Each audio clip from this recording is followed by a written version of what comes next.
Hello everyone. This is going to be our third video, and it's going to be about the second part of our course, which is Globalization and International Journalism.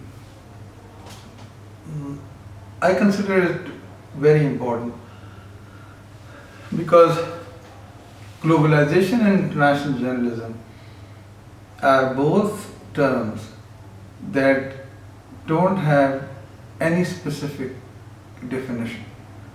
Like you can have a definition that suits you, or I can have one that suits me, but there is never kind of a very clear distinction possible. Like when we talk about globalization, loosely speaking, it's a process that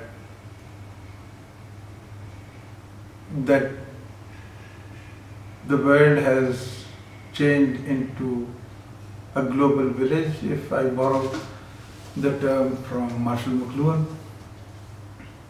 But global village has a very different meaning than the way politicians use it.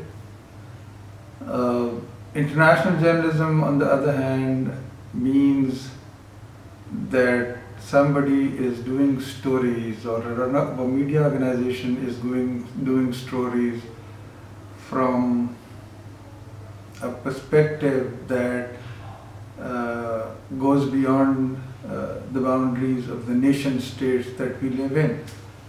But at the same time, if we look at the way it works, that's not true, because international correspondence is based upon the idea that journalists will represent the ideas or perspectives of their respective nation states while reporting international events. So it's pretty tricky, but in essence we understand what globalization is. We'll discuss globalization separately also, the way it's discussed in this book.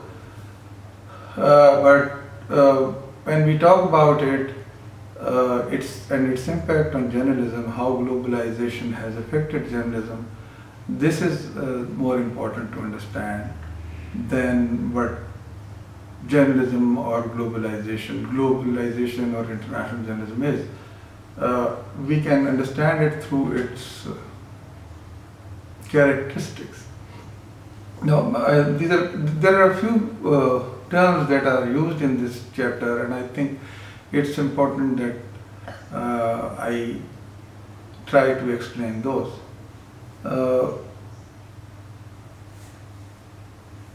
Like one term is homogenization. As you can read in the book, Professor Mark Doisy defines homogenization as, and I'm quoting him, consolidation of a consensual occupational ideology among journalists in different parts of the world. And this is something that we discussed earlier as an Anglo-American model, because when all the journalists in the world espouse the same ideology, professional ideology, how to work, the newsroom culture, how news are generated and things like that, what is news, what is not news, which are international beats, which are not. So it's quite questionable. We already discussed that, but that's true also. It has its positive and negative sides, like journalists who are not well trained, journalists in the conflict zone, like in Pakistan, in some areas, and also in zones of conflict, especially if they are not well trained. The Anglo-American model gives them a basic understanding of a process of journalism, like this is the way news is written everywhere, this is the way news is decided, this is the way editorial policies work, and all these things. And even if you are an aspiring young journalist and you want to begin with your own social media platform, Facebook or internet, newspaper or television, you can just look at the way the world is working and you can adhere to that global occupational ideology, and it will work well. I'm just looking at the watch because I don't want to overstep the time limit, which will end up my video prematurely. So the other idea that we have is that of global journalism. So what is global journalism? Like, unlike the beginning of journalism, international journalism, global journalism doesn't look for stories which are in the interest of a certain political interest in a country. Global journalism really goes beyond national boundaries. And that's why there is a lot of rift between nation states within and international journalists, because international journalists at times decide, most of the time right now, decide to espouse global ideologies, not simply in freedom of journalism or expression or economic ideologies and political ideologies which are beyond the nation state capacity to adhere to, and they work on the basis of those principles of ethics, and it becomes very difficult for governments to handle. One very important example that I have shared that link with you, and I would like you to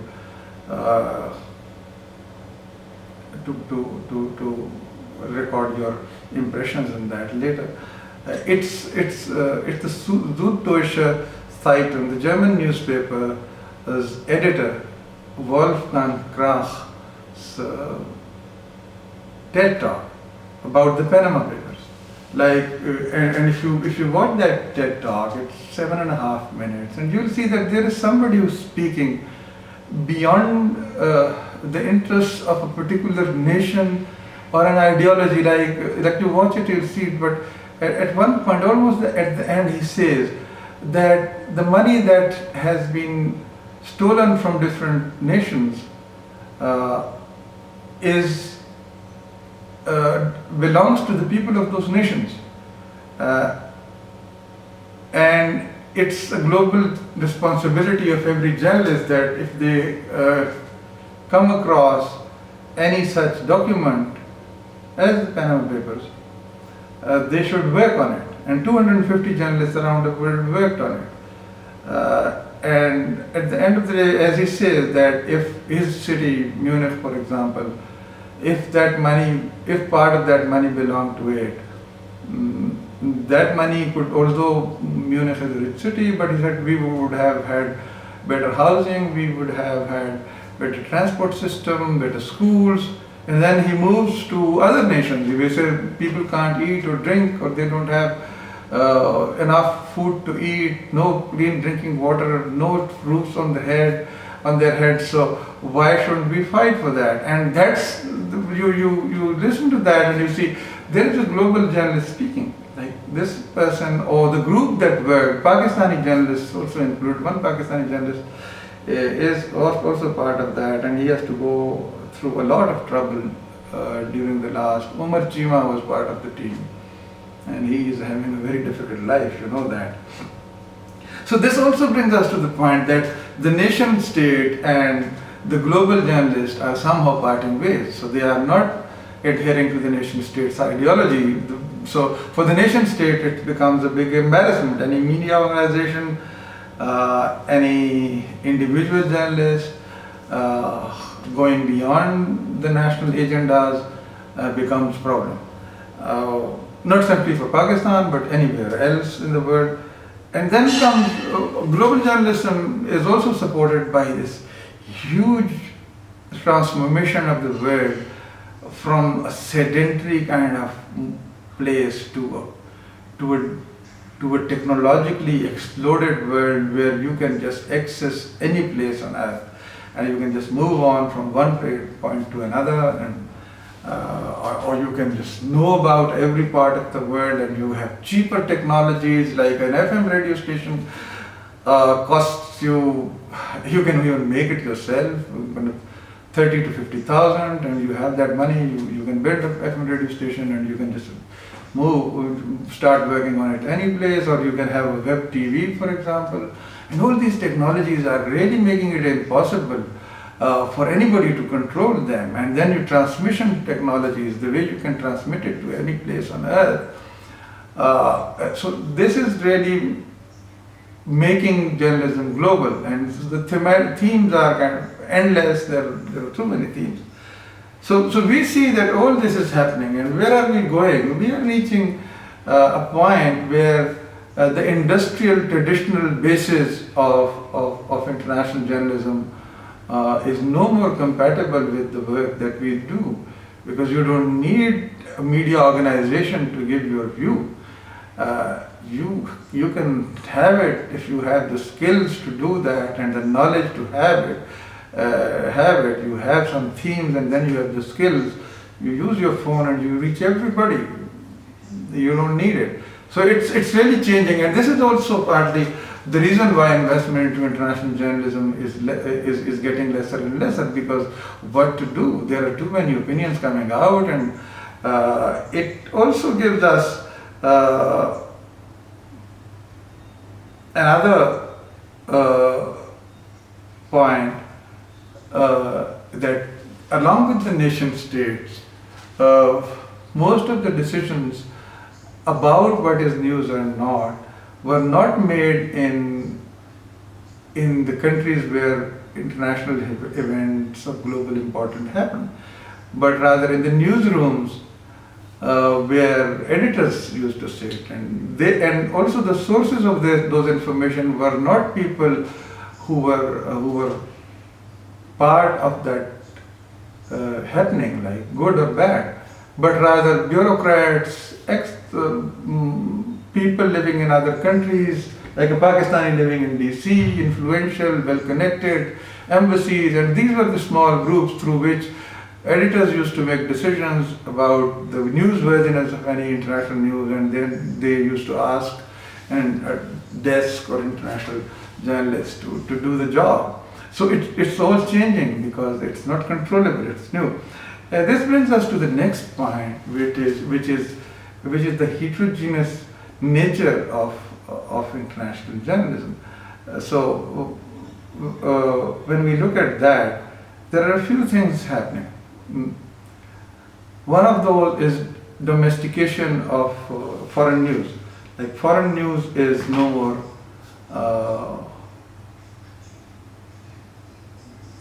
international. Like people try to analyze it within their own context. They localize an international news story. So President Donald Trump, for example, the UN, there are celebrities who are beyond like national boundaries, Nelson Mandela, and all these people. And then this is also bringing in new local and regional news actors into play, who are not international but who are domesticating international news or giving an international spin to a local news, and all these things are happening. So we are looking at a world of international journalism where the very nature of foreign correspondence is changing, because initially foreign correspondence was supposed to be of two kinds: the long-stay correspondent who used to be there and understood the culture, and these are the predecessors and then the other group was the predecessors of the modern freelancer, who were kind of used to be known as a roving journalist, like moving around, coming to a country, moving to different places, looking at things, events, the way things happen within. And these guys were kind of outsiders, The Germans called it inlanders. So they knew the country, but they were not part of the country. So they used to come over with their own perspective, move through the country, see through the lens of their own nation state or whatever their ideology was, whereas the long stay correspondent was somebody who was more imbibed into with the culture of journalism. So this is how it is. The way international journalism has changed over the years because of, although we see homogeneity through a mutually accepted professional ideology, but at the same time we have a global journalism approach where journalists are thinking differently, and then technology is also supporting that, and there is a great divide between the nation states and journalists. I'll again name John Pilger, for example. Many people don't like him in the West because he discusses things from a perspective which is very different. And now journalism is no more a fight between two press corps in a powerful nation's media system, like during the Vietnam War or during Korean War, or in those eras, American journalists sitting in Washington DC, and the ones in the field, they had two conflicting agendas, both trying to earn more money and to form a narrative, and usually news was a victim of the fight between these two. This is no more the case. Neither do journalists think the same way, nor are the media organization in a position to control that narrative. So that's kind of a gist of one part of our lecture. So thank you very much for listening, and we'll just move with the next chapters the way it happens. Please do send me your questions if you have any.